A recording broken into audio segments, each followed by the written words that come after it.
Good afternoon. Oh, that's good. I think we're still missing people from lunch. I hope they get in. This is going to be a rocking talk because I was just given the task of giving this talk last night. So I'm filling in for someone else. I don't know who, but I think I might have to fill their shoes. So I'm Varun Singh, CEO of Call.io. Started Call.io in 2014. Um, we've raised a bunch of money a couple of years ago from the Valley. I did my PhD in building the WebRTC or real-time communication pipeline. Most of my work has been in RTP, RTCP extensions. Worked with IETF, W3C, and 10 years ago with 3GPP. My PhD was in congestion control, or basically how to improve video quality across multiple delivery mechanisms, so Dash, HLS, WebRTC, and live streaming. As it was mentioned, I'm also the co-author of the WebRTC Statistics API, and I've been working with WebRTC since 2010, when it was still a thing that Google was thinking about doing. We started Calls.io because when I was graduating from my PhD, I was thinking of what I would do. And I basically interviewed with the 5 big companies that we all know of that were doing WebRTC at the time. And one of the things that I got asked quite a lot, because I'd worked with improving video quality and my background in congestion control, was how would I build a system that would measure the quality of experience of those systems. So think FaceTime, Facebook, Hangouts, and so on and so forth. And around that time, Geek and Poke came up with this latency comic strip. And it's been in every slide deck that I have ever presented since 2011. I raised $3-4 million based on just the slide deck or this picture, because it kind of evokes like the human sentiment when you have latency that affects quality. And this is audio calls, and you can imagine the same thing happens when you do video. And one of the things that I want to impress a little bit upon is that when we talk about quality, a lot of the times we talk about quality as a function of like high quality video, high quality audio. But people kind of forget quite often that the quality of the video and audio is primarily a function of latency as well, and predominantly latency when we talk about real-time communication, because you could send 4K video, but if the person cannot have that interactivity with the 4K video, it is not very useful. Like you would rather send 720p or 480p to get that kind of interactivity. And this is also, of course, a caveat, because the quality of video or audio would depend on what type of use case you're doing. So if you're doing screen sharing, your video, the quality of video would be much different from if you were doing just 20 people in a call, and you would just see the last 3 people who spoke, or so on and so forth. So video quality and audio quality is quite dependent on the context in which they're being used. So like this example on the screenshot is basically the red line's the 240 millisecond mark set by TUT for audio. And you can see during the call, there are some peaks initially. So this is round trip times, the light blue and blue. And then towards the end, you can see the call deteriorate a little bit, right? So you can see the RTT start to peak. And then there's this big skyscraper right towards the end of the call where the latency is suddenly 3 seconds. So basically, you're not actually hearing the person because the RTT is so high. So you would measure engagement of this call based on how the call deteriorated. Right, so it's annoying when you cannot hear that person intermittently because it has all these other aspects. You're on a call, you can't hear the person, then you say, could you repeat? And you hear fragments of it. And that's frustrating. And measuring and quantifying it is what CallStats does. And I think the talk is more about what we think about it. You may want to use our product or not is up to you, but some of the things that I'll talk about in this talk is something that you can take home today and try to implement by yourselves. So when we talk about measuring user experience, there are a lot of it. There are a lot of aspects to it. Quite often when we talk about user experience, we measure mostly, or when we talk about it, we kind of measure the experience of the call. So the call starts and the call ends, and this period, this may be a 20-minute call, 5-minute call, 30 seconds call. We want to measure this aspect of it. And a lot of people, when they talk about standardized models for this, they're like mainly about the call experience when the call starts and when the call ends, like what happens during that period. But we started building this company in 2014, and one of the things that we looked at was the web, right? Because one part of WebRTC is the web aspect of it. And if you talk to web developers, they don't measure the performance of a page just by page load time. They measure it by scrolling speeds. They look at like how the assets were loaded, in what order. Like then there's lazy loading and things like that they do to optimize loading a web page. And web page is just static content. And we're talking about real-time communications here, and there's a lot that happens in this, right? You have early media, there's late media, there's like ringing. There's so many states of a call. You're trying to dial in, what happens. So like call experience is just a small aspect of it. It can, like depending on the duration of the call and what was the purpose of the call, it might have a lot of impact on it. But so we took a step back and we said, okay, call experience, what else can we measure, right? So we said, oh, like the web pages, everyone cares about setup times. And especially with WebRTC, you can see that it's not so much the web, it's the native application. And if you're building a native application, you want these call setup times to be really, really short. You can't be like dialing for 15 seconds waiting for the other party to like even acknowledge that the call's ringing, right? So you need to get that ring back really quickly. You need to know if the other person's actually getting this ring. Is it ringing or not? It's not just setting up, like trying to figure out all the SDP parameters that need to be negotiated between the two parties. And then there's the other aspect, like if you do any kind of measurement of like if you're going to measure user experience, you might also want to like get ground truth, because then you can use that as a part of the model to see if if your assessment is correct or not. And you do that in various ways. Like for example, if you're on WhatsApp or Facebook Messenger or Skype or similar, you get like a 5-star rating, a 3-star rating, 1-star, 2-star rating. Like there are different ways to measure these MOS scores. You can ask the end user. You can ask the end user when you think there was something wrong with the call. You can ask the end user every time. And we know that not all end users answer this in exactly the same way. The other parts of it is that you have call setup times, and then there's a call init and the page load. So if you're like building something like Hangouts or Meet or something similar, where you basically like get a URL, you click a URL, and the call starts immediately, right? So then the call setup actually starts from your page load, and then you want to make sure that the page load and everything else that goes with that is measured accurately. Or in the case of if you're building Slack or HipChat or something similar, you have like the call button, which is sitting somewhere in your UI, and you want to be able to like press that button. And smart people would build things like you would do something in the background, know if the call quality is going to be good beforehand, and like expose that kind of information ahead of the call. So for example, you're on a bad network, your call button could already be yellow instead of green because you're expecting the call not to be that great.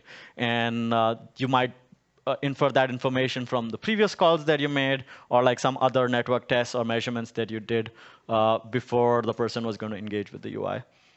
And the whole point of doing this is to measure quality of experience in a holistic way with every aspect, and then tying it in with the call feedback at the end of the call. So basically, when we do measure, or when anyone wants to measure experience, there are a bunch of things that you would want to measure, like you would want to collect this information. So of course, like everyone will talk about, the first thing that you want to measure is network, right? You need to know how many bits were sent, what was the latency, what was the jitter, what is the packet loss, so that you can get all that information. And we all know that this is already in the RTCP extensions or in the RTCP reports. So you have that information already existing. The other part of it is the media pipeline. You might have received the packet. You might have received a frame. But not all frames are sometimes rendered because they might be too late to be rendered. Because of high latency or jitter or packet loss, you might lose some of these frames. And some of these frames, or audio frames or video frames, have impact, because if you do not render it, it breaks a chain, or breaks the decoding chain. When it breaks the decoding chain, either the the screen turns black, or like you have pixelated video, or you have shearing, or you have other forms of audio-visual artifacts. And like overall, what we think is these are just two things. But if you want to measure qualitative experience, you want to measure annoyance. Like it probably doesn't matter if like the frame froze for like a few milliseconds. You want to know what is the impact of the frame freezing. Like, does it really affect the call quality or the experience of the end user? Did they even notice it? And if they did notice it, how would we anticipate that it was annoying? So what we try to measure is annoyance, and some of the things might be that at the end of the call they might give you feedback, which might explain their annoyance, right? If someone writes this much paragraph at the end of the call, they were slightly miffed because like there's no way that if the call was good, they were like, oh, the call was awesome, I love your service, and I'm happy to write this piece of text so that you can read it and feel happy. It might happen once in a while, but not often. But most people are going to be unhappy and say like this thing sounds, I want my money back. I paid like $50 for this. There's no way this is good quality of experience. So you measure annoyance, and I'll come to some parts of how we do it. So another part of measuring user experience is, you can do all these metrics, and you can measure all of it. You can measure it at the end of the call, this whole experience.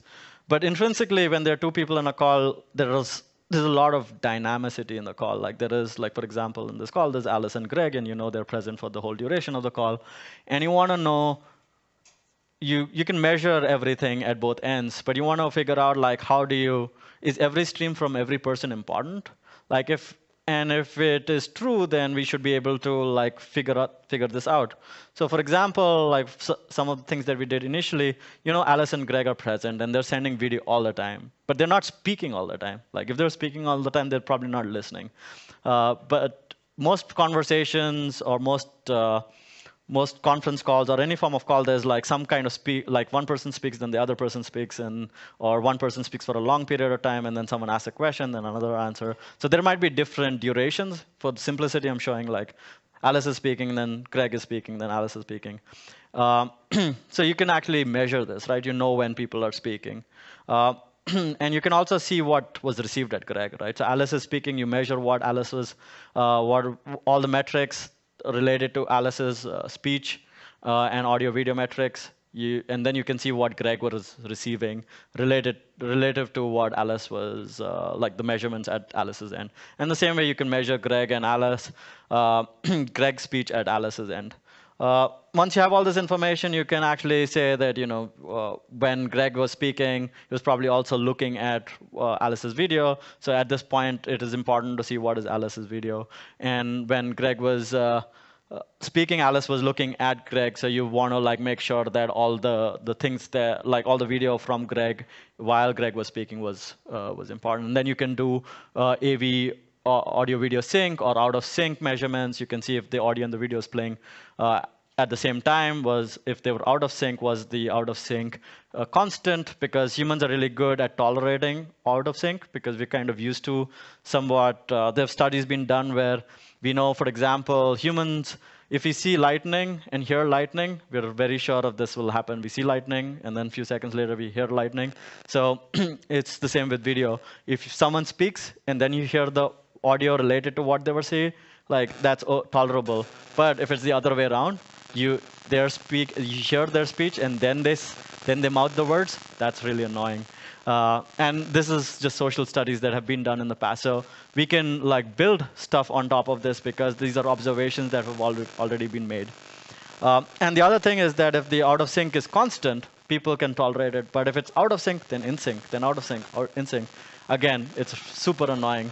People get really annoyed with anything that is changing or variable, and the human brain needs to process that information because it's all the time changing. The same thing with video resolution. Like typically the thing is you go down, like if you have to reduce video resolution, you degrade it slowly. And when you bring it back up slowly. But if you go like very quickly from high quality to low quality to high quality to low quality, people will be super annoyed. So these things you can measure, and there are metrics for this that we'll come to in a little bit. The other thing is that when Alice and Greg are speaking, and you have some kind of connectivity disruptions, you can measure those, right? So, if, like, for example, if you have packet loss, and if you have uh, latency and jitter, what will show up as like this, right? So you'll see that Alice was speaking for a period of time, but Greg was only hearing fragments of it. And this can also affect interactivity because people will start speaking over each other. And if you're collecting all this data, you can actually just by doing, not even doing speech analytics, you can just see like what was the audio wave, like what was the audio levels at each party. You can figure out like if they were speaking over each other and if they were actually listening while they're speaking or not. So when you have packet loss or high latency or jitter, and those are shown in dark grays, you notice a different pattern appear in the speech at both ends. So this is easier to measure. That might be it. That makes more sense now. There should be a metric for that one. I did not realize that. Maybe it's something that I should measure. All right.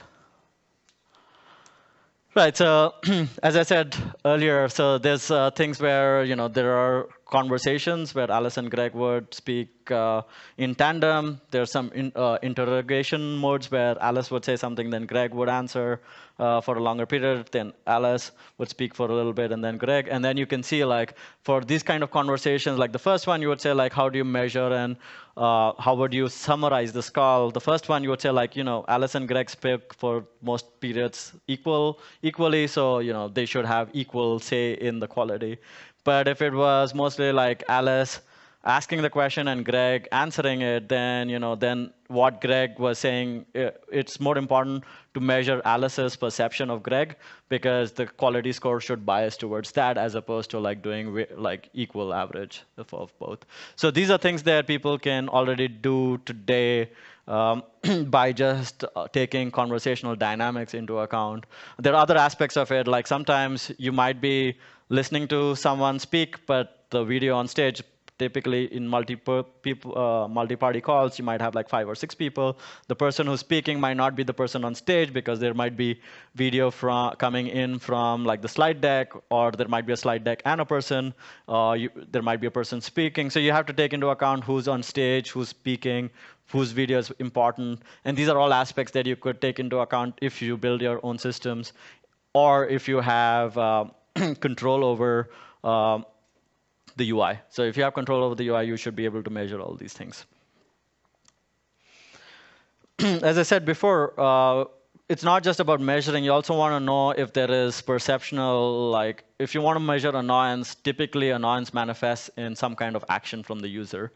So one of the things that we did early on was when we were measuring something called disruption. So we just call disruption anything that affects quality of experience. So if you have loss in connectivity, it's a disruption. If you have high latency, low capacity, anytime that you would not be able to hear or see the other person is kind of some kind of disruption. So we measure disruptions. And we do that just so that we can see. So this is a UI which basically shows the dark gray as disruption. So it might be disrupted for various reasons. And from a visual perspective, like if you're debugging a call and you don't want to look at all the metrics that might be involved in disruption, like these gray areas actually are a good visual indicator to you to see if if the person had a good quality of experience in case of this. So you can see the last, there are 3 people on a call, privacy-preserving username. So you have E647 AE, and basically AE is not able to hear E6 for like half the call because there's like latency, there's jitter, there's a lot of bad stuff happening. And just from a visual indicator, without going to the metrics that is affecting the disruption, it shows disruption, right? So like at this period of time for at least 4 or 5 minutes in the call, AE was not able to hear E6. And you're like, OK, this happens, and the call still went on. So maybe it did not affect AE's perception, right? Maybe E6 was not speaking at all during that period of time, but we were measuring it. So then you can, if it's not affecting something, then maybe it does not affect the quality of experience, because if AE was not listening to E6 and E6 was not speaking, probably doesn't matter. But in some cases, people do stuff. So one of the things that I noticed when I have a bad quality of experience, what happens is that I'm talking to someone and I can't hear the person or see the person. This, like, we're doing audio video. Sometimes what I do is turn off my video and then turn off my audio, then turn back my audio and say, like, can you hear me? And they say, yeah, I can hear you. Then I turn back my video after a few seconds or minute and say, like, can you still see me? And everything's stable. Yeah, everything's stable. OK. Like, let's go on, like, with the call, right? So, like, there's this thing where we will, like, turn off everything, turn off your audio video, and turn it back on. So I was doing this for a while, and we said, like, hey, since I've been doing this, like, I seem to be doing this quite often, and we measure all this stuff, why don't we go and see if this actually happens in the wild, right? So, like, I do it, maybe other people do it. And one of the things that we noticed straight off the bat was we found this call, which was really interesting, because I just postulated this, and then we went and looked at the data and found it fairly quickly. Is there 3 people in a call, and the purple bars that you see is user interaction, like someone muting, unmuting, and unpausing, and like restarting their video. And the pinkish is the gray area that had shown their marks there, which was that there was correlated disruption across the 3 people in the call. So the users themselves were debugging their call in, like, same ways that we all do it. And this actually is a very good example of measuring annoyance, right? Because at this point, the users themselves had to do something. The system did not self-correct, did not change the quality, did not do anything, but the users tried to debug their call by themselves. You do not know what happened just before, you don't know what happened just after, but do you know, we can anticipate the fact that they were annoyed because they interacted with the app in a different way than expectation. So this gives us kind of a model to, like, measure annoyance because we have postulates as people that use the service as well.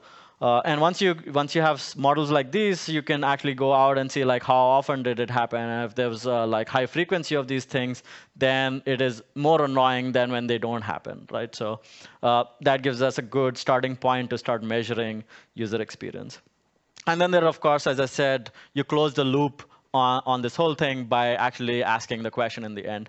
So this is something that came out of the wild as well, user A and user B. So user A is complaining that it kept breaking every few minutes for 20 seconds. So this is something that they wrote. And they gave a rating of 3, which I don't know why. They should have given 1, but, you know, users being users, they just give random numbers.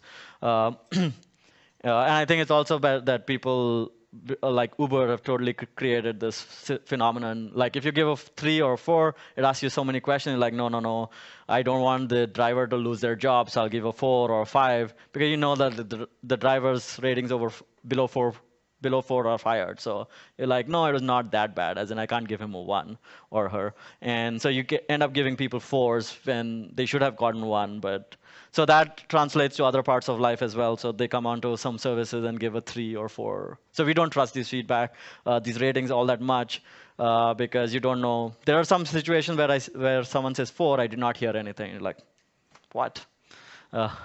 Like, how did you give that person a 4? Like, they did not go to school, I think. The GPAs would suck. Anyway, this person saying that you cannot hear this person for every 20 seconds, and you can see, like, there's the gray charts below user A and user B, and the gray things are the periods for 20 seconds, like roughly 15, 20 seconds, where it was breaking. So, like, in the beginning of the call, there were 3 disruptions. The call went on for 45, 50 minutes, so this is a long enough call. They were seemingly annoyed, but not enough to, like, redial or stop the call. And there were like 8 or 9 interactions where they were disrupted. So in some ways, if you measure it and someone reports it, there is a way to correlate it. And that means that when people are unhappy, they will report something. So of course, absence of information doesn't mean that everything's perfect, but like, presence of it can actually give you some information. And lastly, one of the things that we try to measure, apart from latency, we do not look at resolutions as all that much, because we think that if you send 4K and the other person's able to render 4K, and if you send 720 and they were able to render 720p, and the call went on for 40 minutes, would the rating of the 2 calls be very different? It's hard to say, because we do not run the services ourselves. We just measure them. So it would be hard for us to penalize something that would be at 4K and also the same call at 720p. we do not make that much distinction just because someone did very high quality and low, like seemingly lower quality. What we do, of course, measure or try to penalize more is the variability, right? So like you get onto a call and it starts at high quality and it remains high quality. That's awesome. It starts at low quality, remains at low quality. Not that great, but still the call went on for like 30, 40 minutes. Like who are we to judge it bad? So you would give it a higher score than something that would vary between very high quality and very low quality. So for example, in this case, like the call started at 1280p, it quickly fell to 640p within the first 5 to 10 seconds. Maybe it was not noticeable, it stayed there. But then you can see like towards the 1600 seconds mark, like the call suddenly starts to like oscillate between like 640, tries to go up to higher quality and then comes back down. And that's the part of the call that we would penalize more, because there was seemingly no reason for the system to like for in the middle of the call start to like vary the quality, which would be annoying if these time frames would be low, right? So like you can see like for within 200 seconds, it went up and came down. So that's like 2-3 minutes where the video quality was just oscillating from like whatever the baseline was to trying to go up. And this is perhaps like not the best user experience for the person. So that part of the call would be penalized more than like the part of the call that was stable.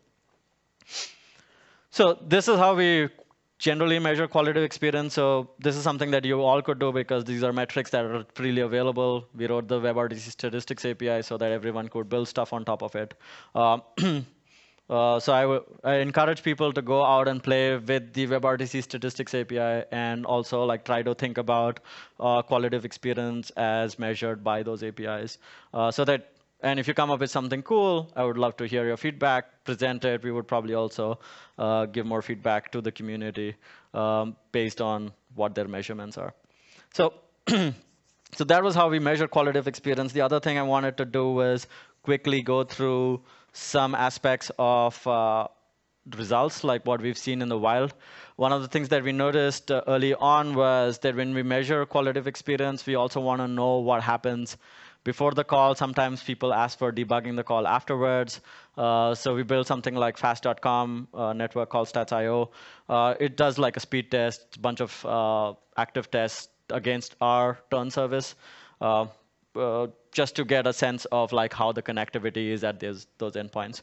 And we use this data to measure a couple of things. Like one of the things that we did was we write a WebRTC metrics report, which comes out every quarter.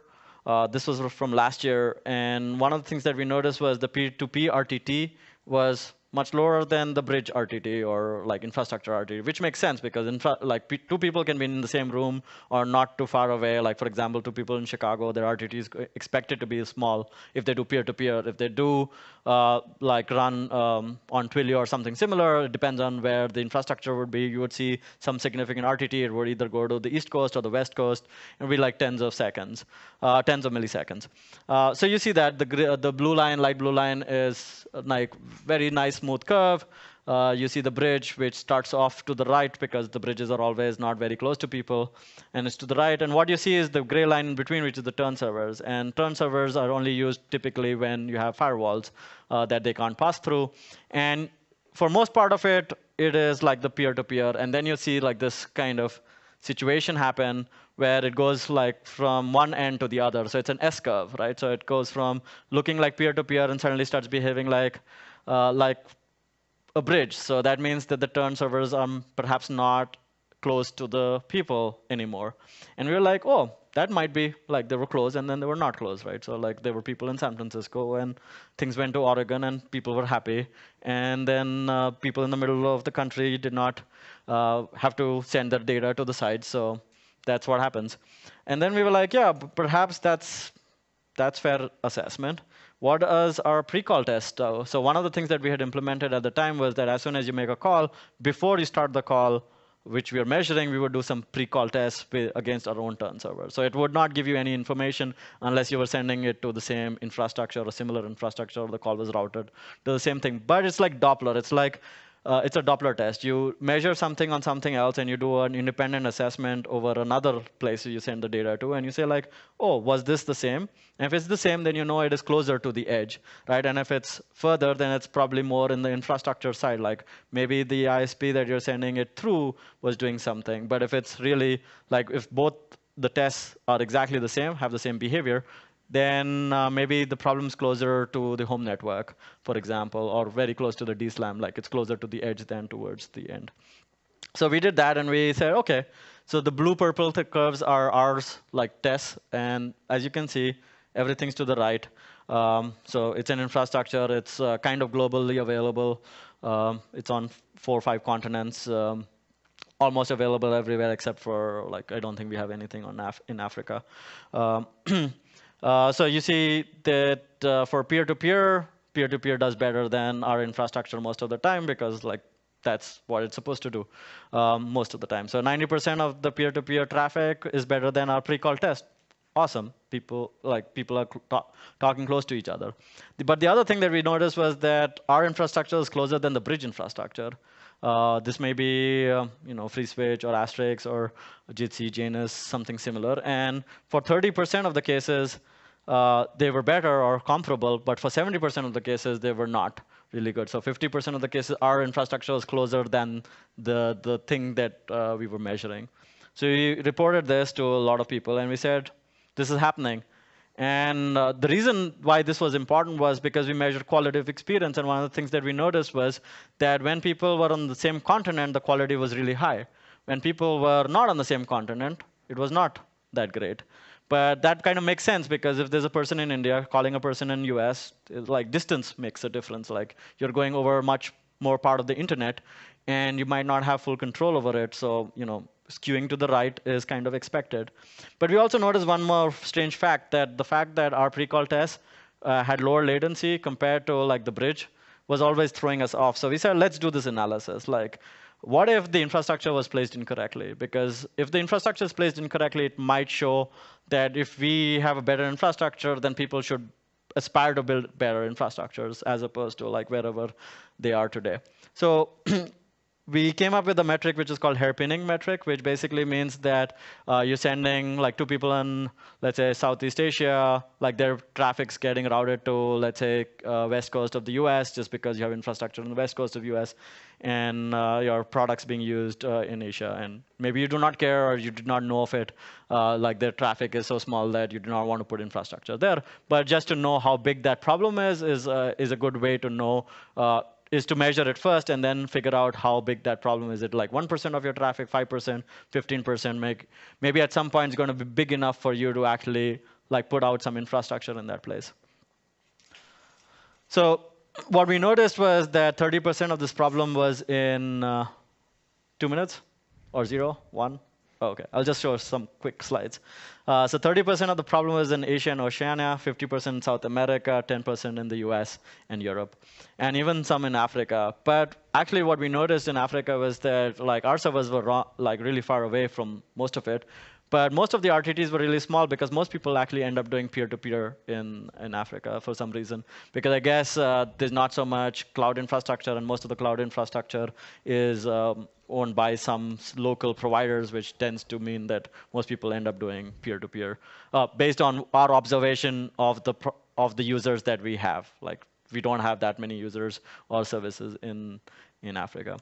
So some of the things that we noticed was this, and I'll leave it at this slide. So because one of the things that you notice is like this is RTT again, and you see like a double notch. So it's bimodal in the sense that the first 100, 150 milliseconds, you see everything to the left, and then you see this dip, and then a bump again. And the bump again is basically where we see the hairpinning happen. That actually shows what's the servers are actually placed in the wrong place. So I'll leave you to that if you have any questions. And a big round of applause for Varun. Thank you. You know, that's great work, because I think what all of us learn in voice over IP is that quality matters to our customers, and that they will all complain if the quality is not high enough. And then having nice graphs like that and good statistics helps all of us to serve our customers better.